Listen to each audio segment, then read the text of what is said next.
సురేష్ కొండేటి అనే ఉన్న స్థితి నుంచి ఉన్నత స్థితికి అంచెలంచెలుగా కృషిని నమ్ముకుని బలమైన లక్ష్యంతో ఇతరులకు ఆదర్శవంతమైన జీవితం గడపాలనే ఒక మహోదాత్తమైన లక్ష్యంతో ముందుకు వెళుతూ ఆ లక్ష్యాన్ని చేరుకుని ఇంకా ఉన్నత శిఖరాలను అధిరోహించే ప్రయత్నంలో కొనసాగిస్తున్న జీవిత ప్రయాణాన్ని ఆదర్శవంతంగా సురేష్ కొండేటి గారి తరపున మీ అందరికీ పాత్రికేయ మిత్రులకి సినిమా పరిశ్రమలో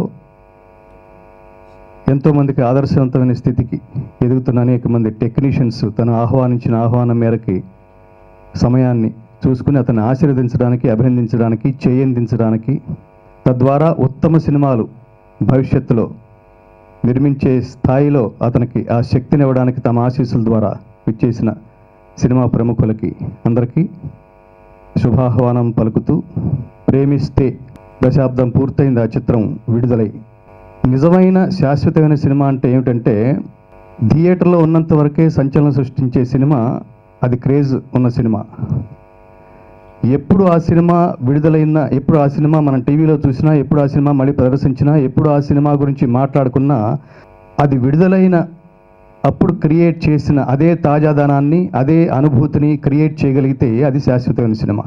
అలాంటి సినిమాలు చాలా తెలుగు సినిమా ఇండస్ట్రీలో ఉన్న అతి తక్కువ సినిమాల్లో ఒకప్పుడు ప్రేమ సినిమా అంటే సీతాకోచిలుక యూత్ని ఒక మార్గం వైపుకు తీసుకెళ్ళింది.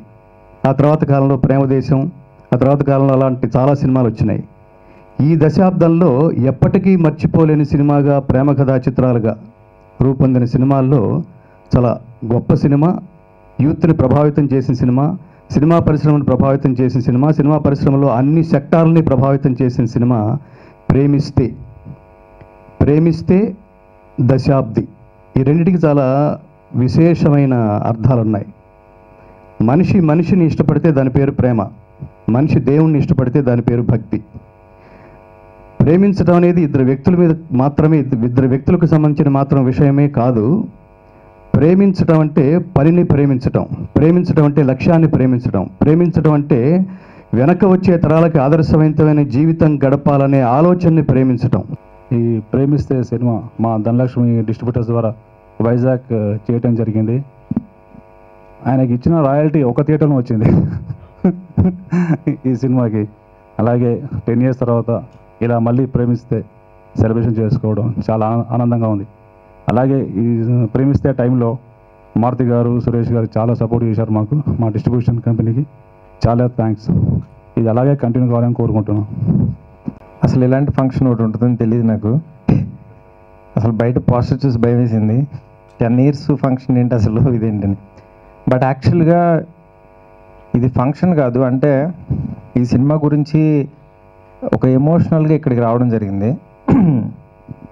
మెయిన్ ఏంటంటే ఈ సినిమా నాకు లేకపోతే నేను అనేవాడిని కనపడినేమో. నేను అప్పుడే డిస్ట్రిబ్యూషన్లో బాగా డబ్బులు సంపాదించి, కొంచెం వాసు, నేను, వంశీ కలిసి చేసేవాళ్ళం. సంపాదించి ఆ డబ్బులతో ఒక మన ఫిల్మ్ అరవింద్ అనే సినిమాకి ఒక 35 lakhs ఇన్వెస్ట్ చేసి ఆ సినిమాకి కో ప్రొడ్యూసర్గా ఉన్నాను.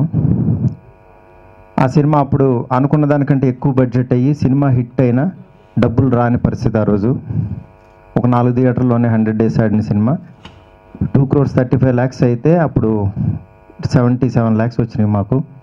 మొత్తం డబ్బులు పెట్టిన డబ్బులు పోయినాయి. ఆ టైంలో యాక్చువల్గా నేను జాబ్ చేస్తూ అవి డబ్బులు పోసేసుకునేవాడిని. అంటే ఒక చిన్న స్టోరీ లైన్. అప్పుడు ఫిలిం బై అరవింద్ సినిమా థియేటర్లో రిలీజ్ అయిన తర్వాత ఇంటికి వెళ్తూ నేను మా వైఫ్కి ఏం చెప్పాలి, ఇట్లా డబ్బులు పెట్టాను మొత్తం పోయినాయి అని చాలా బాధపడుతూ నేను యాక్చువల్గా ఇంటికి వెళ్ళి ఏం చెప్పకుండా పడుకున్నాను. దాని తర్వాత ఈవినింగ్ లేచి ఇంట్లో ఉంటే ఏంటి ఇలా ఉన్నామని ఇట్లా అడుగుతారని చెప్పి అలా రోడ్డు మీదకి వచ్చి ఓ సిడీ షాప్లో ఏం సినిమాలు ఉన్నాయంటే ఏదో తమిళ సినిమా అక్కడ ఏదో దీని మీద ఉంటే కాదల్ అనే సినిమా. సరే ఈ సినిమా చూద్దాం ఏదో ఒకటి అని వెళ్ళి చూశాను. సినిమా చూసి చాలా ఎక్సైట్ అయ్యాను అనమాట. అసలు అంటే ఆ సినిమాకి నాకు చాలా సంబంధం ఉంది. నేను రోడ్డు మీద నెంబర్ ప్లేట్లు వేస్తూ స్టిక్కరింగ్ చేస్తుండేవాడిని. అప్పుడు మా వైఫ్ వెళ్తూ ఉండేది స్కూల్కి బండి మీద. మన దగ్గర కొత్త బళ్ళు ఉండేవి. సైకిల్ మీద తను వెళ్తానంటే కొత్త బండి ఓపెన్ చేసి అలా వెనకాల ఒక రౌండ్ వేసి మళ్ళీ స్కూల్ దగ్గర కాసేపు తలదూకుని మళ్ళీ వచ్చేవాడిని. అట్లా నాకేంటంటే తెలియకుండా ఆ సినిమా చాలా కనెక్ట్ అయిందనమాట. అంటే కనెక్ట్ అయ్యి ఇక ఆ సినిమాని ఎలాగైనా సరే ఎంతో కొంతైనా సరే ఇచ్చి చేయాలని చెప్పి కనుక్కుంటే ఆ సినిమా అప్పుడు మా సినిమాకి పిఆర్ఓగా చేశారనమాట ఈ సురేష్ కొండరెడ్డి గారు. సార్ పలానా సినిమా ఉంది చూడండి సార్ చూద్దామంటే అప్పుడు చాలామంది దగ్గర తిరిగింది ఇది, మొత్తం ఎన్వి ప్రసాద్ గారి దగ్గర ఉంది ఎట్లా అని మొత్తం అందరి దగ్గర తిరిగిందని అన్నారు. సార్ సినిమా చాలా బాగుంది చూద్దాం రండి అంటే ఈయన మన ఛాంబర్లో షో ఏర్పాటు చేశారు. కాపీ ఒకటి ఉంది చూద్దాం రండి అని. సినిమా సగం చూస్తుండగా ఆయనకి వేరే పర్సన్ వాళ్ళ ఇన్ఫ్లుయెన్స్తో తమిళ బోర్డులో ఉన్న ఈ సినిమా చెత్త సినిమా అసలు ఎవడో చూడు దీన్ని అని లేచి వెళ్ళిపోయారు. నాకేమో ఒక ఎమోషనల్గా పట్టుకుంది. సినిమా ఇంటికి వెళ్ళిన తర్వాత కూడా ఒక తెలియని బాధ, అంటే వాడిని కొట్టి చంపేస్తారు ఏదేదో చేస్తారు దాంట్లో. దాని తర్వాత ఇంటికి వెళ్ళిన తర్వాత కూడా అరే ఈయనకి నచ్చలేదు, అరే చేద్దాం అనుకున్నాను కొంచెం ఫీల్ అయ్యా. రెండో రోజు పొద్దున ఆయన ఫోన్ చేసి సార్ ఈవి సత్యనారాయణ గారి ఇంట్లో నేను ప్రభుదేవాన్ని కలిశాను, ఇట్లా పలానా సినిమా చూశానంటే చాలా మంచి సినిమా గురు, ఆ సినిమా చేయని చెప్పి ఆయన ఎంకరేజ్ చేశారు అని నేను చెప్పారనమాట. అప్పుడు చెప్తే అప్పుడు బస్సు నువ్వు ఓకే అంటే 50-50 పెట్టుకుని చేద్దామని అన్నా. కానీ ఆ చిన్న సినిమాని నిజంగా ఈయన్ని చేసే ప్రమోషన్కి అంటే సంతోషం అవార్డ్స్లో చిరంజీవి గారితో లాంచ్ చేయించి ఒక పెద్ద సినిమాలా చేసి ద వే ఆఫ్ ప్రమోషన్తో నిజంగా మేము ఆ రోజు పెట్టిన డబ్బులకి మాకున్న అప్పులన్నీ తీరిపోయి ఇంకో 30-40 లక్షలు ప్రాఫిట్లోకి వెళ్ళిపోయి చాలా ఒక 3-4 మంత్స్లోనే నెక్స్ట్ లెవెల్కి వెళ్ళిపోయిన ఒక లైఫ్ని మార్చిన సినిమా అనమాట ఇది. అంటే చాలామంది జీవితాలని ఇండైరెక్ట్గా మార్చిన సినిమా, ఎక్స్పెషల్లీ నా లైఫ్. అందుకని చెప్పి నాకు ఈ సినిమా టైటిల్ యాక్చువల్గా టైటిల్ ఏమనుకుంటున్నారంటే ప్రేమ అని పెడదాం అనుకుంటుంటే నేను న్యూమరాలు చేసుకుంటాను అనమాట. ప్రేమిస్తే అని బాగుంది గురు అని చెప్పి ఆ టైటిల్ నేనే లోగో రాసి అప్పుడు స్కాన్ చేసాం. అట్లా ఈ పోస్టర్ చూసిన ఈ ట్రైలర్స్ అన్నీ దగ్గరుండి నేనే కట్ చేసుకుంటూ ఉండండి, వెళ్ళి డబ్బింగ్ చెక్ చేసుకుని తమిళ బోర్డులో యాజ్ ఇట్ ఈజ్ వదిలేసి ఇది మదురైలో జరిగిన యథార్థ సంఘటనను దానికి ట్యాగ్ లైన్ పెట్టి ఇట్లా పెట్టి ఒరిజినల్ యాజ్ ఇట్ ఈజ్ దీన్నే పంప్ చేద్దామని చెప్పి చేసిన సినిమా. నిజంగా ఆ సినిమా ఆ రోజు ఆడి ఈరోజు ఇట్లా ఇండస్ట్రీలో నిలబడ్డాం అంటే ఇండస్ట్రీలో మనకు హోప్ ఉందని ప్రూవ్ చేసిన ఈ సినిమా నిజంగా ఇలా 10 ఇయర్స్ సెలబ్రేట్ చేసుకోవడం చాలా హ్యాపీగా ఉంది. అలాగే సురేష్ గారు నిజంగా ఇంత ప్యాషన్ వ్యక్తి, ఒక సినిమా అయిపోయిందని వదిలేకుండా దాన్ని గుర్తు చేస్తాం అనేది చాలా మంచి విషయం.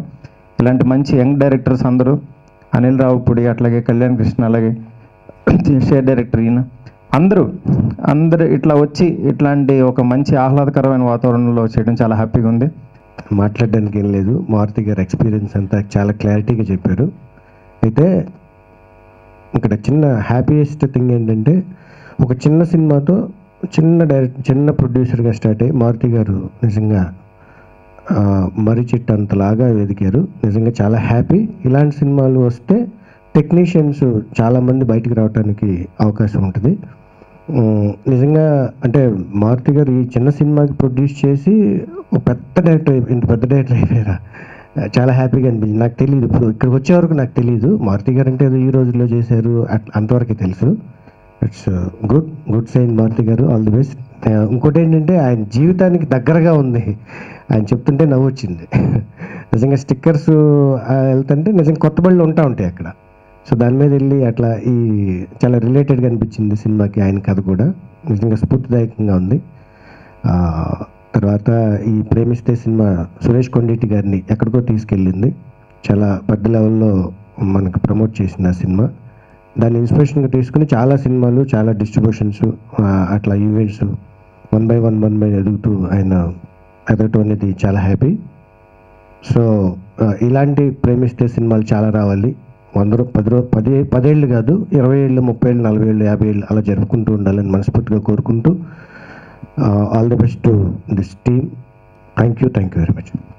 సురేష్ కొండరెడ్డి గారికి నా బెస్ట్ విషెస్ తెలియజేస్తున్నాను. అలాగే మారుతి గారు దీని వెనకున్నారు విషయం ఇప్పుడే తెలిసింది, ఆయనకు నా విషెస్ తెలియజేస్తూ సో ఇంకా ఇలాంటి మంచి సినిమాలు తీయాలని మనస్ఫూర్తిగా కోరుకుంటూ సో సురేష్ కొండరెడ్డి గారికి నేను నా చిన్న ఒపీనియను. సో ఎలాగో ప్రేమిస్తే తీశారు కాబట్టి మారుతి గారు ప్రేమిస్తే అని కొత్త కాన్సెప్ట్ చెప్పారు కాబట్టి పార్ట్ 2 ఏదైనా ఆయన లైఫ్లో జరిగిన ఇన్సిడెంట్స్, బ్యాలెన్స్ ఇన్సిడెంట్స్ ఏమైనా ఉంటే ఆయనతోటే పార్ట్ 2 ప్లాన్ చేసి దీన్ని తమిళ్లో డబ్ చేయాలని నేను కోరుకుంటున్నాను. Thank you. చూసిన ప్రతి అందరికీ నచ్చింది. అందరికి నచ్చింది కాబట్టి ఇప్పుడు దీని గురించి మాట్లాడుకుంటున్నాం. అలాగే సురేష్ గారు చేసే ప్రతి సినిమా ప్రేమిస్తే ఎలా ట్రెండ్ సెట్ రావాలని కోరుకుంటూ ఆల్ ది బెస్ట్ సురేష్ గారు. కంగ్రాట్స్ సురేష్ గారు అండ్ మూర్తి గారు. నేను నా కెరియర్ బిగినింగ్లో నన్ను ఎంకరేజ్ చేసిన వాళ్ళు చిరంజీవి గారు, నాగార్జున, వీళ్ళందరూ ఒకైతే అయితే గంగాధర శాస్త్రి గారు ఇద్దరం కలిసి తిరిగేవాళ్ళం. ఆయన షూటింగ్లో ఆయన బాక్స్ తెచ్చుకునేవాడు, నేను మాత్రం అక్కడ షూటింగ్లో ఫోన్ చేసేవాడిని. ఆయన మాత్రం ఆ బాక్స్ మాత్రం అట్లా ఉండేది. సో అంత ఆప్యాయంగా మేము జర్నలిస్ట్ కెరియర్లో, స్టార్టింగ్ కెరియర్లో నన్ను కృష్ణాపత్రిలో పనిచేస్తున్నప్పటి నుంచి నన్ను ఎంకరేజ్ చేశారు. తర్వాత నాకు వార్త సురేష్గా నాకు మంచి పేరు ఇండస్ట్రీలో రావడం జరిగింది, వార్తలో పనిచేసినంతకాలం. ఆ తర్వాత ఈ ప్రేమిస్తే సినిమా చేసిన తర్వాత ప్రేమిస్తే సురేష్ని అయ్యాను, తర్వాత సంతోషం సురేష్ అయ్యాను. సో ఇవన్నీ కారకులు మెయిన్ సక్సెస్ఫుల్గా పరిశ్రమలోని అందరూ ఎంకరేజ్ చేయడమే అనుకుంటున్నాను నేను. సో ముఖ్యంగా ఈ సినిమా గురించి చెప్పాలంటే ఏ ఫిలిం దగ్గర నుంచి నాకు మంచి ఫ్రెండ్స్. వాళ్ళు ఒక గుంటూరు, కృష్ణా జిల్లా డిస్ట్రిబ్యూషన్ చేస్తుంటే నేను వెస్ట్ గోదావరి డిస్ట్రిబ్యూషన్ చేసేవాడిని.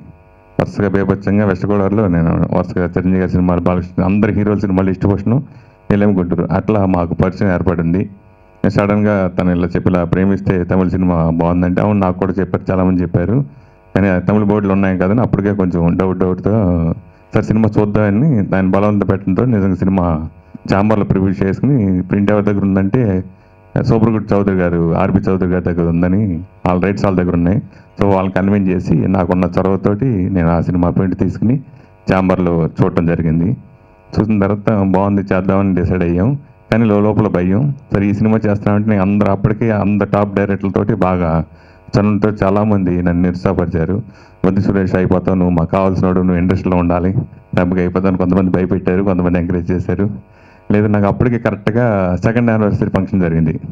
సంతోషం చిరంజీవి గారు అప్పుడు సురేష్ ఎప్పటికైనా నిర్మాత కావాలి నా కోరిక అన్నానంటే, సరే నేను నిర్మాత కావటానికి కనీసం ₹1 కోటి, ఆ రోజుల్లో 1 2 కోట్ల పెట్టుబడి కావాలి. సో అంత పెట్టుబడి పెట్టలేము.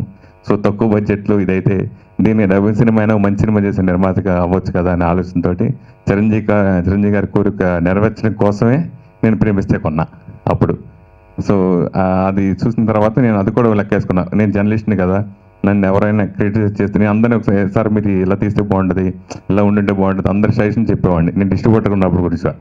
సో అంటే అప్పుడు నాకు అనిపించింది 15 సంవత్సరాలు జర్నలిస్ట్గా అనుభవం ఉండి ఓ మంచి సినిమా చేసే పేరు వస్తుంది, సార్ డబుల్ మాట పక్కన అయితే తర్వాత చూద్దామని ఇంకా డిసైడ్ అయ్యి నేను మూర్తి కలిసి ఈ సినిమా రైట్స్ ఇలా ఆర్బి చౌదరి దగ్గర ఉన్నాయి అని రిక్వెస్ట్ చేశాను. ఎన్వి ప్రసాద్ గారు ఆ విషయంలో నాకు సహకరించారు. అప్పుడు ఆ సినిమా రైట్స్ మేము తీసుకుని అప్పుడు నేను శంకర్ గారి దగ్గర, సరే శంకర్ గారి సినిమా లేదు వాళ్ళకి అమ్మేశాను కదా, లేదని వాళ్ళ దగ్గర నుంచి నేను తీసుకున్నాను సార్, మీరు కొంచెం కోఆపరేట్ చేయాలని నేను ఆయన్ని అడిగితే నేను ఇమీడియట్గా లేదు తప్పకుండా వస్తానన్నారు.